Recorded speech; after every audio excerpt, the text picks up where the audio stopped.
Hello, welcome to Equestrian Mobility. This is going to be a quick 10-minute workout to work on your hip flexibility. So when we're riding our horse, our hips and our feet are moving with the horse, preventing any confusion and tension, and just allowing the horse to move a little bit more freedom underneath us.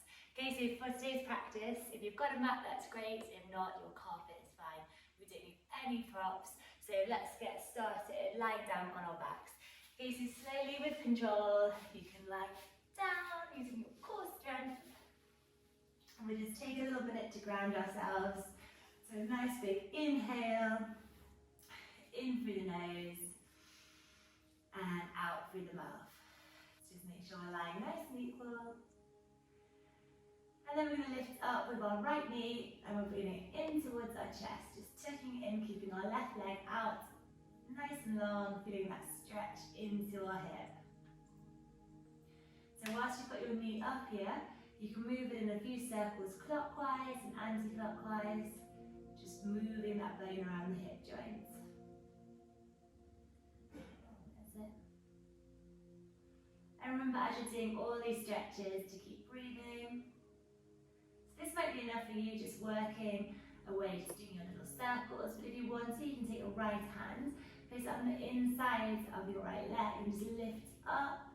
And then into your half happy baby. So just trying to stack our ankle above our knee, keeping our knee pressed into our armpit. And then we're just holding here. You should also feel a stretch through your legs as well. So just keep the breath. And then we're going to soften, let go of your right foot.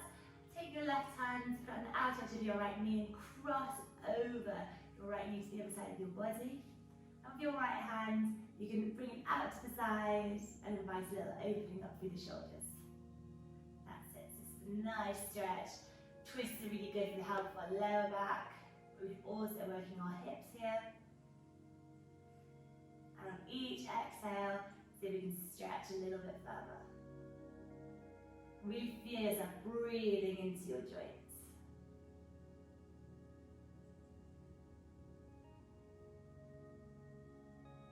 And then we're going to come back up to center. From here, you can squeeze both your knees in towards your chest. And have a little rock around in this position. And you can stay here if you want to, or if you want to take a progression, we can go to full happy baby. So just taking hold of your big toes, lifting up, and just moving around in a way that feels comfortable to you. That's it. Trying to open up those hips.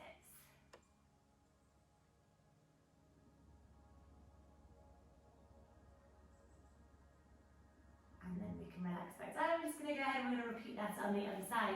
So your right leg is going to be extended now. Left knee in towards your chest. Squeeze it in. And then we can start doing these little circles. Good. Try to keep the hips nice, square and straight.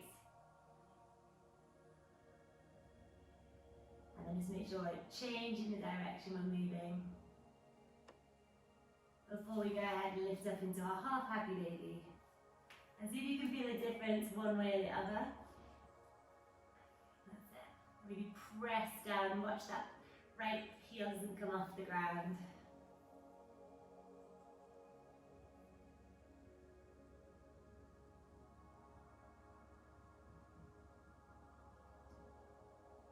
That's it, and then relax your leg down. Right hand goes into the outside of the left knee and we cross it over.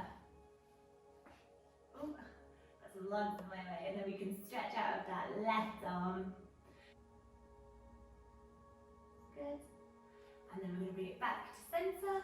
And then from here, just put both your feet flat to the ground, knees are bent. With your right foot, we lift up and place it just behind your left knee, opening up that right knee out to the side, pressing it out. Now that might be enough for you just there, but if it's not, we can thread our hands through, lift up. You can either take a hold of the back of your thigh and squeeze in towards your chest, or if you want to, you can go a little bit higher and take a hold just behind your calf. Okay, so we're just squeezing in now.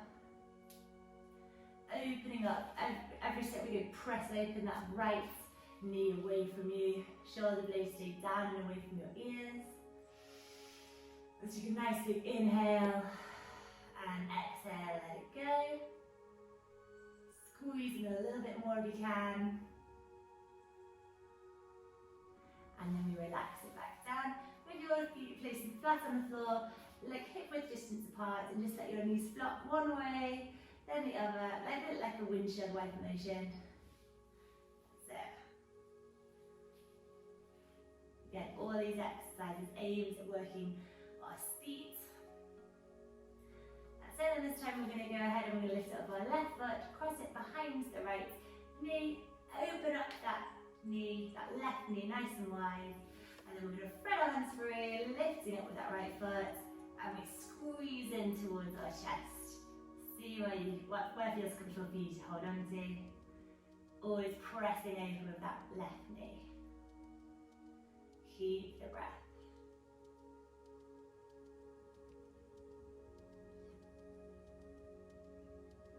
And we'll slowly start to come back up, both feet go onto the ground.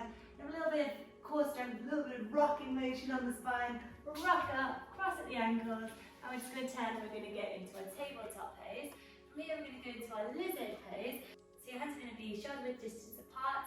Keep the weight equal throughout the whole of your hand. Make sure you're not just pressing down for your wrist. Your knees are below your hips. We're going to lift up our right knee. We're going to put it to the outer edge of our right palm. Our left knee just stays out behind us. So you can either go onto your fingertips for this and just let your hips drop low. But I want you to make sure that you're stacking your knee above your ankle. And if you can do, you can go down onto your forearm. I'm going to stay up onto my palms on my fingertips. I've not been doing too much stretching recently because I had a neck injury from horse riding. So I am just being nice and sensible. I'm just staying up nice and tall. But do whatever feels comfortable to you. So your heart is forward if you're staying up nice and tall. And just sink those hips low. Solid lizard pose. And then we're going to relax back down. And we're just going to swap that now over to the other side. So make sure we've got our hips stacked in the correct place, hands in the right place. And then we're just going to take a big inhale, and on the exhale, just lift up with that left foot. And then we're just going to, you're going to stay up tall again, or you can go onto your palms, making sure we're stacking our ankle, our knee above our ankle. That's it, heart is forward, and just sink down with those hips. And then melt forward. Use gravity to help you. Just watch our knees and go out to the outside. We're going to keep it above the ankle. And our hips are square and straight. It's a lovely deep stretch, I like this one.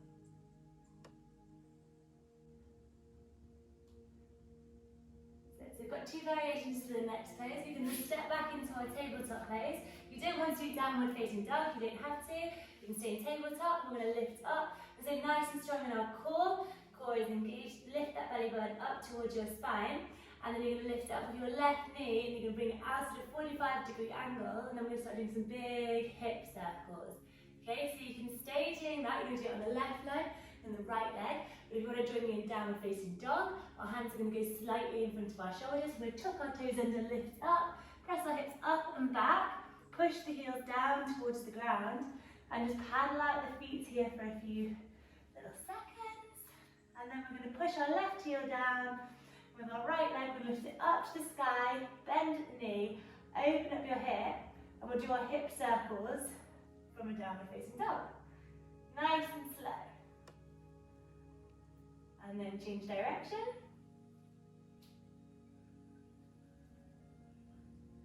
And then with that right foot, you're going to look forward. You're going to place your right foot, your right ankle behind your left wrist, your left leg go up behind you, and relax down.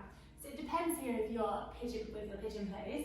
You can either keep your ankle in close to your body and sink those hips down, keep your hips nice, square and straight and forward. Or if you want to, you can keep your shin parallel to the mat.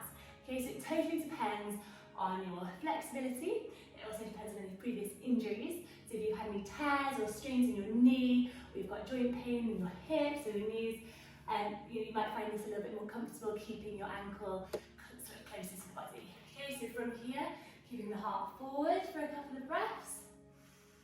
Inhaling and exhaling. And on the next exhale, you can just fold it forward and relax it down. Just allowing those hips to sink. If you're struggling to get your hips low to the ground, you can put a block underneath you for a little bit of extra support.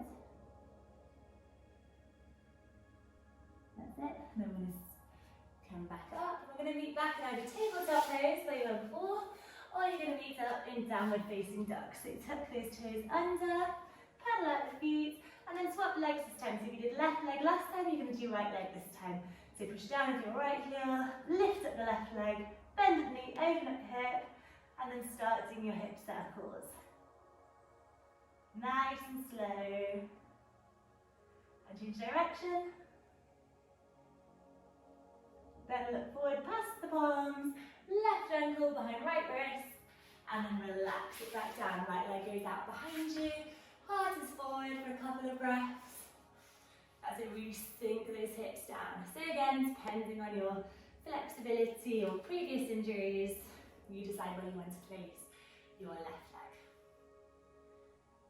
As you feel comfortable in that position, you can then start to fold it forwards and relax down.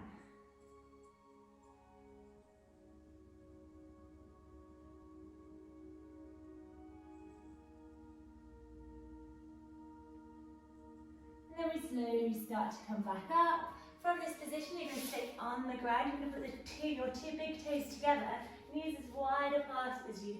It's comfortable for you. You're going to press back with your hips, and then you're going to melt your heart forward, down towards the ground. Arms are staying forward. That's it. And just allow your seat bones to sit onto your heels. So this is our last stretch. So if you want to stay here for any longer, you can, but if not, you can start to come back up. I really hope you've enjoyed that. That's all been about helping get a little bit more supple through our seat. So we'll be able to feel the horse, and we'll be able to allow the timing of our aids to be correct, so we don't block the horse or create confusion or tension for applying the aids at the wrong time. And then hopefully our horse will be able to move forward with freedom and a lovely rhythm. So hopefully you enjoyed that, and I hope you feel a difference when you ride your horse after you do exercises like this. Okay, so if you enjoyed it, please like, comment below, and I look forward to seeing you tomorrow. Bye!